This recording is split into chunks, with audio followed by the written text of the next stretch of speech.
एक बार तथागत गौतम बुद्ध से उनके एक शिष्य ने कहा, बुद्ध, मैं क्या करूं? मेरा मन कहीं लगता ही नहीं।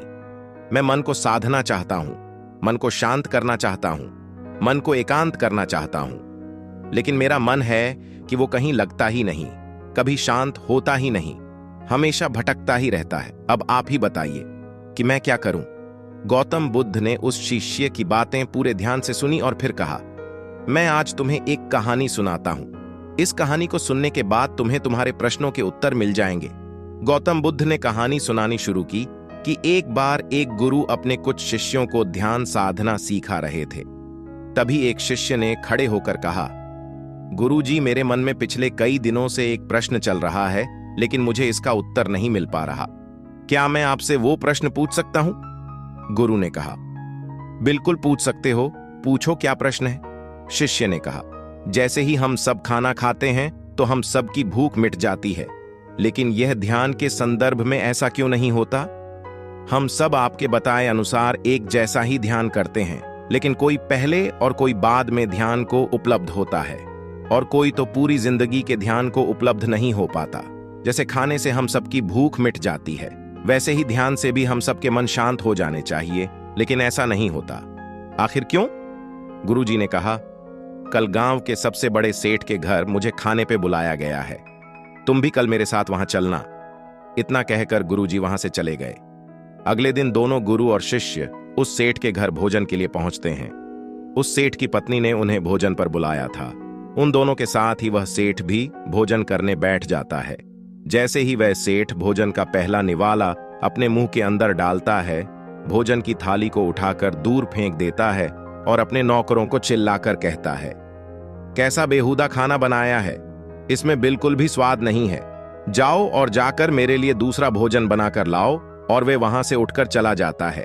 सेठ की पत्नी उन दोनों गुरु और शिष्य से माफी मांगती हैं और उन्हें बड़े प्रेम से भोजन परोसती हैं। दोनों भोजन करते हैं, लेकिन गुरु अंत में 2 रोटियां अपनी थाली में छोड़ देते हैं और सेठ की पत्नी से कहते हैं, बेटी, क्या तुम यह दोनों रोटियां मुझे एक कपड़े में बांध कर दे सकती हो? सेठ की पत्नी ने वो दोनों रोटी को एक कपड़े में लपेट कर गुरु को दे दी। फिर वो दोनों वहां से निकल पड़े। रास्ते में गुरु ने उस शिष्य से पूछा, तुम्हें भोजन कैसा लगा? शिष्य ने कहा, भोजन तो बहुत स्वादिष्ट था गुरुजी। गुरु ने कहा, बस स्वादिष्ट, और इसके आगे तुम्हें कुछ भी नहीं लगा? शिष्य ने कहा, इसके आगे और क्या लग सकता है? भोजन अच्छा था, स्वादिष्ट था, उससे मेरा पेट भर गया। और क्या? गुरु ने कहा, अच्छा बताओ, जब भोजन स्वादिष्ट था तो उस सेठ को भोजन स्वादिष्ट क्यों नहीं लगा? तुम तो कह रहे हो कि भोजन बहुत स्वादिष्ट था, फिर उसे भी स्वादिष्ट लगना चाहिए था, लेकिन उसे नहीं लगा, तो आखिर ऐसा क्यों हुआ? शिष्य ने कहा, गुरुजी, ये बात तो मुझे भी समझ नहीं आई। भोजन तो ठीक ही बना था, लेकिन पता नहीं उस सेठ को क्यों पसंद नहीं आया। मुझे तो कुछ समझ नहीं आ रहा। आप ही बताइए। गुरु ने कहा, बताऊंगा, लेकिन अभी तुम चुपचाप मेरे साथ चलते रहो। चलते चलते दोनों गुरु और शिष्य बहुत आगे तक आ गए। शिष्य ने पूछा, गुरुजी, आखिर हम जा कहां रहे हैं? हम अपने आश्रम के मार्ग पर तो नहीं है? गुरु ने कहा, बस तुम चलते रहो। बहुत दूर चलने के बाद एक जगह पर एक बहुत ही पतला और फटे हाल इंसान आकर गुरु के पैरों में गिर पड़ा और कहने लगा, हे भगवान, मेरी मदद करो। मैंने पिछले 4 दिनों से कुछ भी नहीं खाया, कृपया आप मुझे कुछ खाने को दो। उस भूखे इंसान को एक पेड़ के नीचे बैठाया और फिर वो दोनों रोटियां उसे खाने के लिए दे दी। रोटियां देखते ही उस भूखे इंसान की आंखों में चमक आ गई। उसने खाना शुरू किया। खाते वक्त उसकी आंखों से आंसुओं की धारा बह रही थी। वह रोता जा रहा था और खाता जा रहा था, साथ ही अपने हाथों से ऊपर की तरफ कुछ इशारा भी करता जा रहा था। शायद उस अनंत शक्ति का धन्यवाद कर रहा था इन रोटियों के लिए कि तूने ये रोटियां देकर मेरी जान बचा ली। रोटियां खाने के बाद उसने गुरुजी का धन्यवाद किया और वहां से जाने लगा। गुरुजी ने उसे रोककर पूछा, भोजन का स्वाद कैसा था? उसने कहा, स्वाद तो था ही नहीं। भगवान इन रोटियों में तो साक्षात परमात्मा थे, जीवन था, अमृत था। इतना कहकर वो गरीब इंसान वहां से चला गया। उसके जाते ही गुरु ने शिष्य को समझाते हुए कहा, देखो, भोजन एक ही था, लेकिन सेठ को उसमें जरा भी स्वाद नहीं आता। तुम्हें उसमें स्वाद आता है और इस इंसान को उस भोजन में स्वाद नहीं आता, बल्कि जीवन, परमात्मा और अमृत नजर आते हैं। इसी से समझा जा सकता है कि भोजन और इंसान की संतुष्टि में कितना अंतर है। सेठ को इस भोजन से बिल्कुल संतुष्ट नहीं मिलती, तुम्हें थोड़ी संतुष्टि मिलती है, लेकिन उस भूखे इंसान को इसी भोजन से अनंत संतुष्टि मिलती है। बिल्कुल ऐसा ही ध्यान के संदर्भ में भी होता है। जिसकी जितनी बड़ी चाहत होती है, जितनी बड़ी प्यास होती है, वो उतनी ही जल्दी अपना रास्ता बना लेता है। जिसे इंसान के अंदर ध्यान के लिए जितनी बड़ी प्यास होती है, ध्यान के लिए जितनी बड़ी चाहत होती है, वह उतनी ही जल्दी ध्यान की अवस्था को प्राप्त कर लेता है। वैसे शिष्य अब अपने गुरु की बात समझ चुका था, उसे अपने प्रश्नों का उत्तर मिल चुका था। गौतम बुद्ध ने कहानी को समाप्त करते हुए अपने शिष्य को कहा, उस गुरु के शिष्य को तो उसका उत्तर मिल गया, लेकिन तुम्हें अभी तक तुम्हारा उत्तर नहीं मिला कि मन क्यों नहीं लगता। तो तुम सबसे पहले तो यह समझो कि जो लग जाए वो मन ही नहीं। मन का तो काम ही है भटकना, एक चीज से दूसरे चीज पर भागते रहना। खासकर जब हमारे पास कोई वस्तु बहुत अधिक मात्रा में होती है तो मन उस वस्तु से उठ जाता है, उससे भागने की कोशिश करता है। जैसे उस सेठ का मन उस भोजन से भाग रहा था। अगर कोई वस्तु सीमित मात्रा में है तो यह उस वस्तु से थोड़ा बहुत लगाव भी रखता है, जैसे उस गुरु के शिष्य को उस भोजन से थोड़ा लगाव था।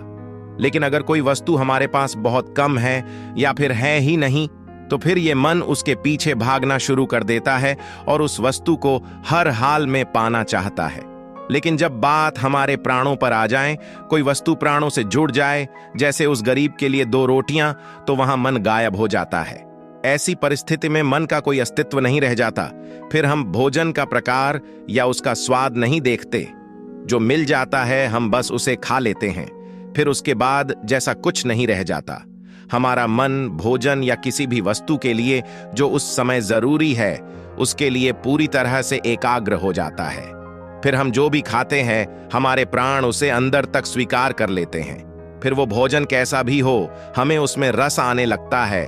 और यह सब केवल तब होता है जब मन जैसा कुछ नहीं होता। हम अपने मन को बहुत लगाने की कोशिश करते हैं। कोई इसे अध्ययन में लगाने की कोशिश करता है तो कोई अपने दूसरे कामों में। लेकिन तुमने देखा होगा कि मन कहीं नहीं, और ये लग भी नहीं सकता, क्योंकि इसका काम लगना नहीं है, बल्कि मन का काम तो हमें भगाना है। एक वस्तु से दूसरी वस्तु, दूसरी से तीसरी वस्तु पर, और ये मन लगातार भागता ही रहता है। जो हमारे पास नहीं है उसे यह पाना चाहता है, जो पा लिया है उससे दूर जाना चाहता है। और जब वह वस्तु या इंसान हमसे दूर चला जाता है तो ये फिर उसे पाना चाहता है। ये लगातार ऐसे ही भगाता रहता है।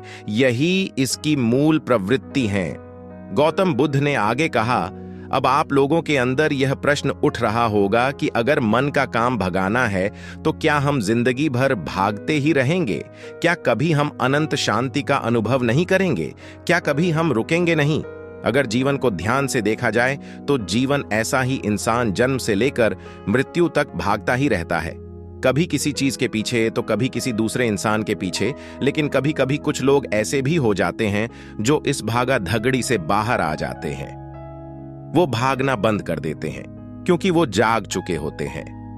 वो जीवन की सच्चाई को समझ चुके होते हैं, इसलिए वह व्यर्थ चीजों के पीछे भागना बंद कर देते। फिर चीजें उनके पीछे भागती है, वो चीजों के पीछे नहीं भागते। ऐसे लोग प्रबुद्ध कहलाते हैं। अब आपके अंदर प्रश्न उठेगा कि आप लोग अपने अंदर शांति कैसे ला सकते हैं, ठहराव कैसे ला सकते हैं, खुद के मन को अपने को भगाने से कैसे रोक सकते हैं? तो इन सारे प्रश्नों का केवल एक ही उत्तर है, और वो है ध्यान। ध्यान एकाग्रता लाता है, मन विचलित करता है। ध्यान ठहराव लाता है, मन भगाता है। मन लालच पैदा करता है, लेकिन ध्यान उस लालच को देखने और महसूस करने का रास्ता प्रदान करता है। मन कहता है ये भी ले लो, वो भी ले लो, लेकिन ध्यान कहता है जो तुम्हारे पास है पहले उसे अच्छे से जान लो। ध्यान तुम्हारे अंदर एकाग्रता लाता है, लेकिन तुम ध्यान को लेकर भी भ्रमित रहते हो। तुम आंख बंद करके बैठ जाने को ही ध्यान मानते हो। मानो कोई एक स्त्री है जो बहुत अच्छा गाती है। जब वह गाती है तो उसमें पूरी तरह से खो जाती है, उसका मन गायब हो जाता है। यही उस स्त्री के लिए ध्यान है, और ये इसलिए होता है क्योंकि उस स्त्री को इस काम में रस आता है, आनंद आता है। यही उसकी प्रकृति है। यही है जो वह बहुत अच्छे से कर सकती है। वो वही कर रही है जो वो सकती है। एक माली है, जब वह बागवानी करता है तो उसमें खो जाता है। वो अपने प्राणों से पौधों को पानी देने का आनंद लेता है। इसमें रुचि है, उसको यही उसकी प्रकृति है। जब वे बागवानी कर रहा होता है तब उसके मन में किसी प्रकार की कोई हलचल नहीं होती।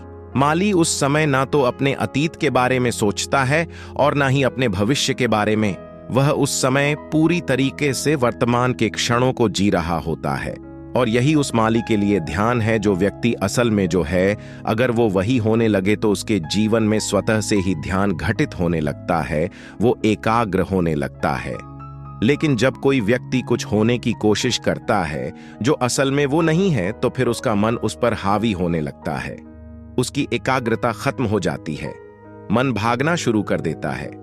अगर वह सब कुछ पा भी लेता है तब भी सोचता है कि कुछ तो रह गया है, और उसका ये अधूरापन कभी पूरा नहीं होगा। क्योंकि जब वो हो सकता था, जो उसकी प्रकृति थी, पर वो नहीं हो पाया और उसके सिवा सब कुछ हो गया। और ऐसे ही हम अंदर थे, अधूरे रह जाते हैं, तब हमारा मन कहीं नहीं लगता। मन की तो प्रकृति ही नहीं लगने की है। जो लगता है वो तो ध्यान है, वो तो एकाग्रता है।